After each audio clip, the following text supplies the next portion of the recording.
The Ghost in the Canyon. This chapter tells the story of a wounded outlaw named Silas, who is haunted by the memory of a terrible massacre. He stumbles through the harsh desert, his body failing from a gunshot wound, until he finds himself at the mouth of a forbidden canyon. There, a mysterious woman known only as the Healer discovers him. She sees past the wanted man to the dying soul within, setting the stage for a fateful encounter. The chapter will be exactly 2,300 words. Silas remembered the dust. It was the first thing that came to him, even before the gunshots. Red dust, kicked up by panicked horses, mixing with the black powder smoke until the air was a thick, choking soup. He remembered the screams of the bank manager's wife, a short, sharp sound that was cut off too soon. He had just stood there, his pistol heavy in his hand, as his brother Elias laughed and the rest of the gang emptied the vault. He didn't fire a shot, but he didn't stop it either. He just watched, and the red dust settled on his boots, on his soul, and it never came off. The sun was a merciless white eye in the sky, burning away the memory and replacing it with a more immediate agony. A hot, sharp pain bloomed low in his side with every stumbling step he took. The posse's bullet was still in there, a piece of lead that felt like it was burning a hole straight through him. 2 days he'd been walking or crawling or whatever you called this pathetic shuffle through the sand and rock. His canteen had been empty for a day. His tongue was a swollen piece of leather in his mouth. The world swam in and out of focus, the jagged line of the mesas wavering like a mirage. He was a dead man walking, and he knew it. He welcomed it. The ghosts of that bank in Silver Bend deserved their pound of flesh, and the desert sun was just their collector. He fell to his knees, the impact sending a jolt of fire through his wound. He vomited nothing but bile, his body convulsing. This was it. This was where it ended. He would bake clean in the sun, his bones picked white by the vultures already circling high above. A fitting end for a coward. But as his vision darkened at the edges, he saw something. Not a mirage. A crack in the wall of red rock that rose before him. A narrow, hidden entrance like a secret the earth was keeping. It was shadowy and cool inside. A place to die out of the sun. With the last of his strength, Silas dragged himself toward the dark opening. He didn't make it far. The world tipped sideways and the blackness took him. He didn't know how long he was out. Consciousness returned in pieces. The rough texture of a wool blanket against his cheek. The smell of wood smoke and something earthy like herbs. A cool dampness on his forehead. He forced his eyes open. He was in a small cave, a soft bed of furs beneath him. A small fire crackled in a hearth carved from the rock, and the light danced over walls hung with drying plants. This was no outlaw's hideout. This was a home. Panic, cold and sharp, cut through the fog of his pain. Where was his gun, his belt? He tried to sit up, but a hand, firm yet gentle, pressed on his shoulder, holding him down. "Be still." The voice was a woman's, low and calm, like water running over smooth stones. He turned his head.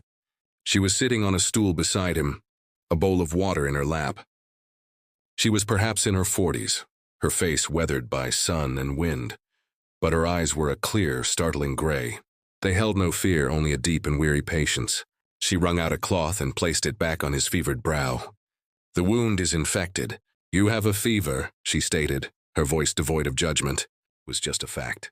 Silas tried to speak, but his throat was too dry. She held a cup of water to his lips, and he drank greedily, the cool liquid a miracle. "Who are you?" he finally croaked. "Where am I?" She didn't answer right away. She finished cleaning his brow before she spoke. "This is the canyon. I am the one who lives here. They call me a healer." Silas had heard stories around campfires, tales told in hushed tones about a cursed canyon guarded by a witch or a ghost. Men who went in never came out. He looked at her hands, which were now carefully unwrapping the bloody bandage from his side. They were capable hands, scarred and strong, not the hands of a specter. They were the hands of a woman who worked, who lived. You're her. The canyon spirit," he whispered, the superstition catching in his raw throat. A faint, almost sad smile touched her lips. "I am no spirit. I am a woman. You are a man with a bullet in him." Her fingers probed the angry, swollen flesh around the wound, and Silas gritted his teeth against a cry. She worked with a quiet efficiency, applying a poultice that smelled of bitter greens and something else, something sharp. It cooled the fire in his side almost instantly. As the pain receded, a different kind of fear took hold. his wanted poster. It had been in his coat pocket. Had she seen it?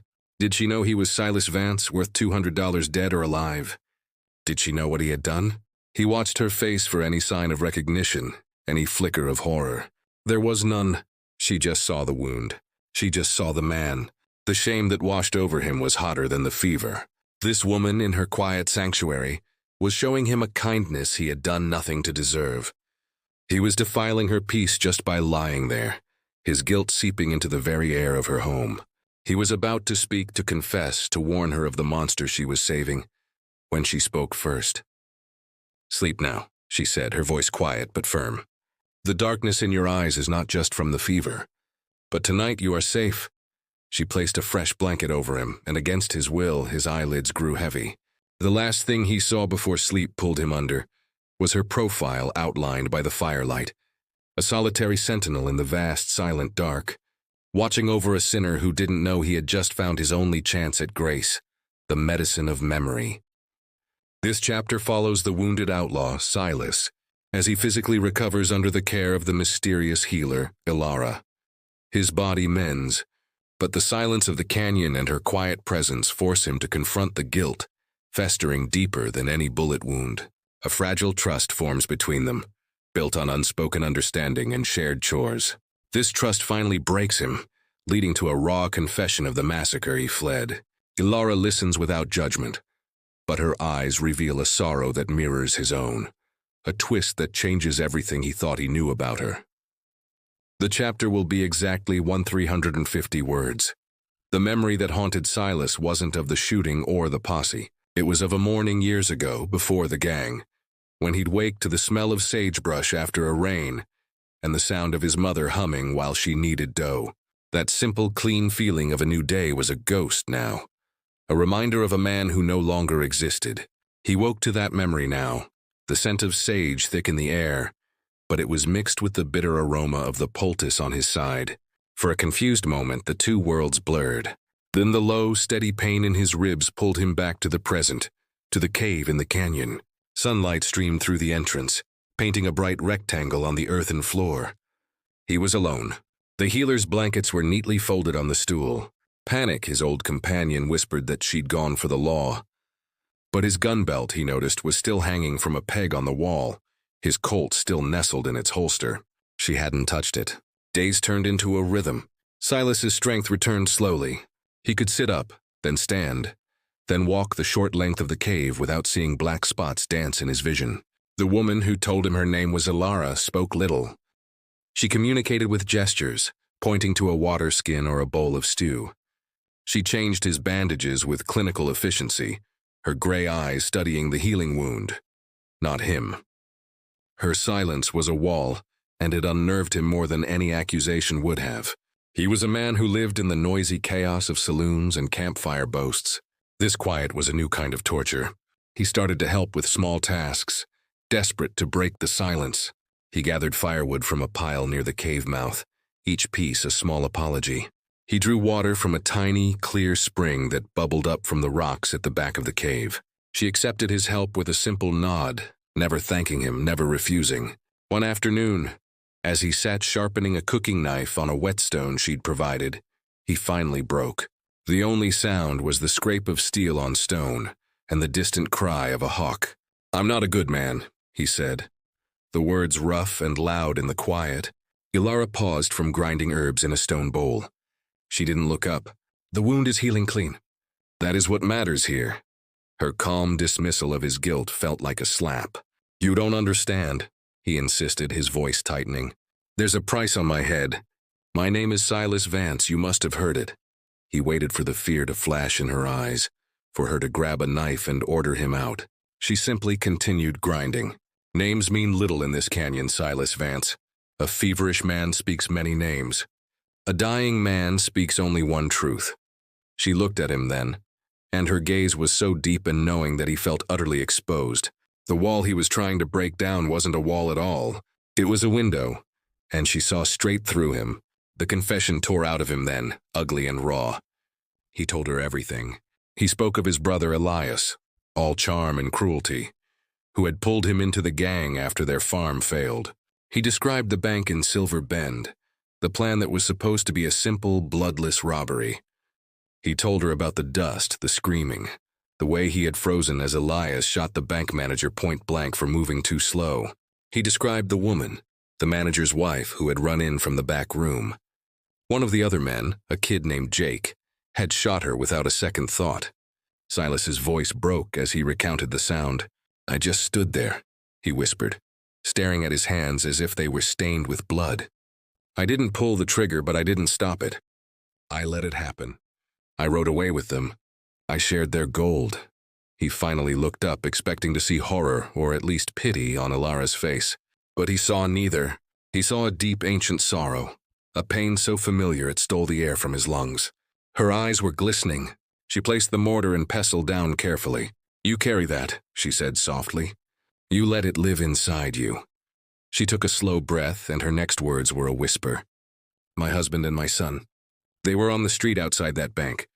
The world stopped. The canyon's silence became a roaring in Silas's ears. The twist of her words was a physical blow, worse than the posse's bullet. He had confessed his greatest sin to the one person in the world who had every right to put a bullet in him herself. He waited for her rage, for her to curse his name and cast him out into the desert to die. But Ilara only stood, walked to the cave entrance, and looked out at the towering red rocks. Her shoulders were straight, but they seemed to carry the weight of the entire canyon.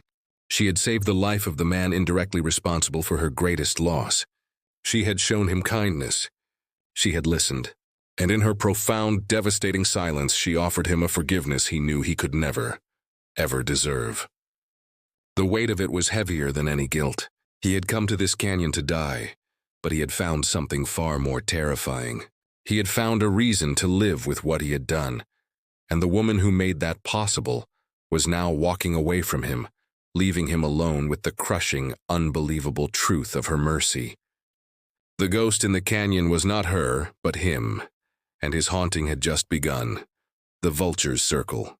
This chapter begins with the tense silence following Silas's devastating discovery about Ilara's past.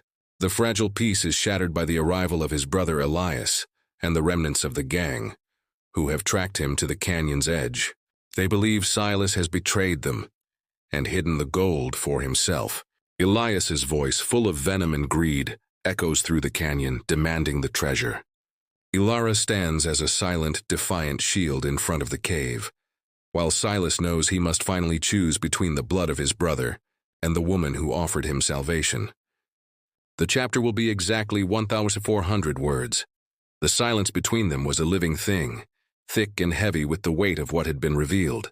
Silas could not meet Ilara's eyes. He stared at the cave floor, seeing not the packed earth but the street in Silver Bend, imagining a man and a boy caught in the crossfire of a crime he did nothing to stop. He was the ghost here, a walking reminder of her deepest pain, and yet she had not cast him out. He finally found his voice, a broken whisper. "You should have let me die." Ilara was still standing at the cave entrance, her back to him, watching the canyon. "Death is an easy mercy," she said, her voice quiet but clear. "Living with the truth is the harder path." She turned to face him, and her expression was not one of anger, but of a weary resolve. "You did not pull the trigger that day, but you carry the weight as if you did. That is your choice." Before he could form a reply, a sound cut through the still air. It was distant but unmistakable, the whinny of a horse, then another. Ilara's head snapped up, her body going rigid. Silas's blood ran cold. He knew that sound. It was the sound of men who rode hard and cared little for where they were going. He pushed himself to his feet, ignoring the protest from his healing side, and moved to stand beside her in the shadow of the entrance. Down below, at the narrow mouth of the canyon, 4 riders had dismounted. They were looking at the ground, pointing at the tracks Silas had left days ago in his desperate crawl toward shelter. He recognized them instantly. There was Bull, a hulking man with a neck thicker than his head. There was the kid, Jake, the one who had shot the woman in the bank, now looking twitchy and nervous.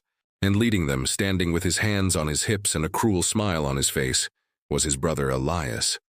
"I know you're in there, Silas." Elias's voice echoed off the high rock walls, sharp and mocking. "You picked a real pretty place to hide.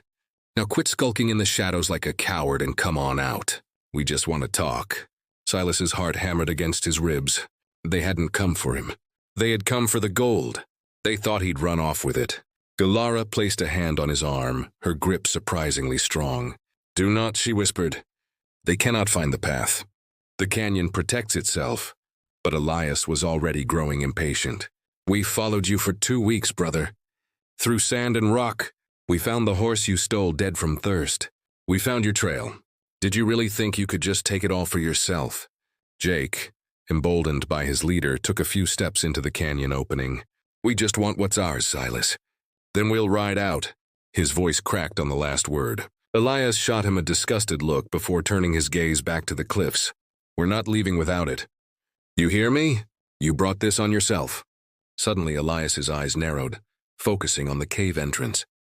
He couldn't see them hidden in the shadows, but he sensed something. "Maybe you need some encouragement," he yelled. He nodded to Bull, who grinned and pulled his rifle from its scabbard. The big man took aim not at the cave, but higher up, at a rocky overhang to the left of the entrance. He fired. The report was a thunderclap that ripped through the sacred silence of the canyon. A shower of rock and dust cascaded down the cliff face. Alara flinched, a small, pained gasp escaping her lips. It was a desecration. The sound of the shot was still echoing when Alara did something that froze the blood in Silas's veins. She stepped out of the shadows and into the full sunlight at the mouth of the cave. She stood there, small and straight-backed, a solitary figure against the vastness of the rock. The men below fell silent, stunned by her sudden appearance. "There is no gold here," she called out, her voice not shouting but carrying with a strange, clear power in the confined space. "There is only a place of healing. You are not welcome." Elias stared up at her, then let out a bark of laughter. "Well, ain't this a surprise? My brother found himself a guardian angel. Where is he, lady? Hiding behind your skirts?" He took a step forward. "We're not leaving. Not until he comes out and we settle this." Silas watched from the darkness, his every instinct screaming. This was his fight, his brother, his past. This woman had already lost everything because of people like him, because of the violence that followed him like a shadow. He could not let her stand there as a target. He reached for his gun belt on the peg. The leather was familiar, the weight of the Colt a feeling he'd hoped he'd left behind. His fingers curled around the worn grip. This was the only language Elias understood. But as he buckled the belt, his hand brushed against the small leather pouch still tied to it. The gold dust, the share from the Silver Bend job. It was the reason for all of this. The blood, the pain, the loss. It was the seed of everything evil in his life. A cold clarity washed over him. He couldn't shoot his way out. That would only prove Elias right. It would only bring more violence into Alara's sanctuary. He had to end this another way. He had to kill their reason for being here. He stepped out of the cave to stand beside Alara. The sunlight felt harsh on his face. Down below, Elias's smile widened. "There he is. The traitor himself. Ready to talk sense, little brother?" Silas didn't look at him. He looked at Alara, saw the fear in her eyes, not for herself, but for him. He gave her a small, almost imperceptible nod. Then he turned to face his brother. He held up the small pouch. "This is it, Elias," he shouted, his voice strong and clear. "This is all that's left, my share. The rest is gone, spent. There is nothing else." Elias's face darkened with suspicion and rage. "You're a liar. We counted it. There was thousands. It's gone," Silas yelled back. He made a show of looking at the pouch. Then his eyes scanned the canyon floor below, as if looking for something. It was a performance, a desperate gamble. He took a step closer to the edge. "You want it? Come and get it." With a sudden, violent motion, he hurled the small pouch out into the open air. It sailed down, landing in the middle of the dry creek bed that ran through the canyon floor, well out of reach from where Elias stood. It was a pathetic little prize, a distraction. For a moment, everyone stared at the pouch lying in the dust. Jake took an involuntary step toward it. Elias's face was a mask of pure, unadulterated fury. He had been led on a brutal chase for 2 weeks for a handful of dust. The insult was worse than the theft. He slowly turned his head back to Silas, his eyes promising murder. He had not come for the gold anymore. He had come for revenge. The vultures were no longer circling. They had landed, and they were hungry. A covenant of blood and peace. This chapter begins in the tense silence after Silas throws the gold, an act that transforms Elias's greed into pure rage. The confrontation escalates into a violent shootout in the narrow canyon passage. Faced with certain death, Silas prepares for a final stand, but Ilara intervenes with a shocking, sacrificial choice. Her whispered plea, "Bleed with me tonight," becomes a reality as she steps into the line of fire, not as a victim, but as an active participant in forging a new peace. Her ultimate sacrifice and a final, tragic act of mercy from Silas finally break the cycle of violence, leaving a profound and lasting silence in the canyon. The chapter will be exactly 1,400 words. The small pouch of gold dust lay in the dry creek bed like a dead thing. For a long, breathless moment, nobody moved. The four men below just stared at it, the pathetic reality of their 2-week chase dawning on them. Jake was the first to break, his face crumbling with disappointment. Bull just grunted, confused. But Elias's reaction was a slow burn that erupted into an inferno. His head snapped up from the pouch to Silas, and the look on his face was pure, undiluted hatred. This wasn't about the money anymore. This was about the insult, the humiliation. His own brother had made a fool of him. "You think this is a game?" Elias's voice was a low, dangerous rasp that carried up the cliffs. "You throw a few coins down here and we'll just ride away? You always were stupid, Silas." Elias's hand dropped to the pistol on his hip. It was a fluid, practiced motion. Beside Silas, Ilara tensed. "Get back inside," Silas said to her under his breath, not taking his eyes off his brother. "Now," but she didn't move. Down below, Elias made his decision. "Jake, Bull. Flush him out. I want his hide nailed to this rock." Jake looked nervously at the steep, narrow path leading up to the cave. Bull just grinned, hefting his rifle. They started forward. Silas didn't hesitate. He drew his Colt. The sound of the hammer cocking was a definitive click that shattered the last hope of peace. He aimed not at the men, but at the rocky ground just in front of Jake's boots. He fired.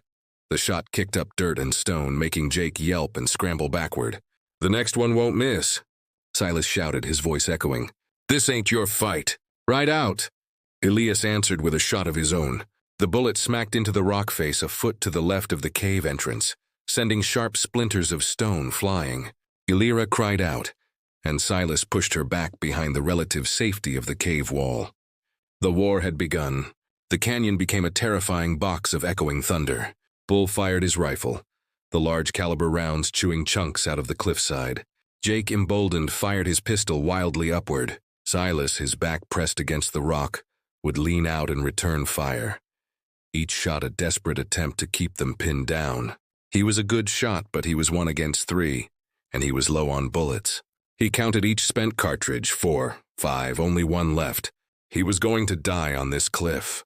He looked at Ilara, who was crouched beside him, her face pale but her eyes fierce. "I'm sorry," he said, the words lost in the gunfire. "I brought this to you." She didn't respond. She was looking past him, down into the canyon. She saw Elias using the covering fire from his men start to climb. He was finding handholds, moving quickly up the steep but scalable rock face toward them. He would be on them in minutes. Silas saw it too. He raised his pistol, aiming for his brother. This was it. He would kill Elias, and then Bull would kill him. It would end here, as it was always destined to. But as his finger tightened on the trigger, Ilara's hand closed over his. She pulled the gun down. Her eyes were filled with a terrifying resolve. "No more," she whispered. The gunfire from below paused for a moment as Bull stopped to reload. In that sudden, ringing silence, her voice was clear. "You asked me to bleed with you tonight," Silas said, confused, desperate. "This is it." Ilara shook her head. A strange calm had settled over her. "You misunderstood." She looked toward the climbing figure of Elias, then back at Silas. It was not a curse. It was a choice, a covenant. Before he could stop her, before he even understood what she was doing, she stepped out from the cover of the cave. She walked right to the edge of the cliff, standing in full view of the men below. "Stop!" she commanded, her voice not a shout but a powerful force that made everyone freeze. Elias, halfway up the cliff, halted and looked up. Bull, his rifle half-loaded, stared. Jake gaped. Silas's heart stopped. "This is a place of peace," she declared. her arms spread wide as if to embrace the whole canyon. "You will not violate it again." Elias recovered first, a sneer on his face. "Get out of the way, woman!" He raised his pistol, aiming it squarely at her chest. Time seemed to slow down. Silas screamed her name and lunged forward. But he was too late. Alara did not flinch. She looked directly at Elias, the man whose greed had killed her family. And she offered him one last, devastating truth. "Your brother has found redemption here, something you will never understand." Then she turned her head and her eyes met Silas's. They were full of sorrow, but also a profound love. She gave him a small, sad smile, and she stepped off the edge.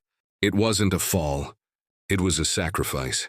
She plunged downward, a silent, graceful figure against the red rock. Elias, directly below her, had only a second to look up in shock before she collided with him.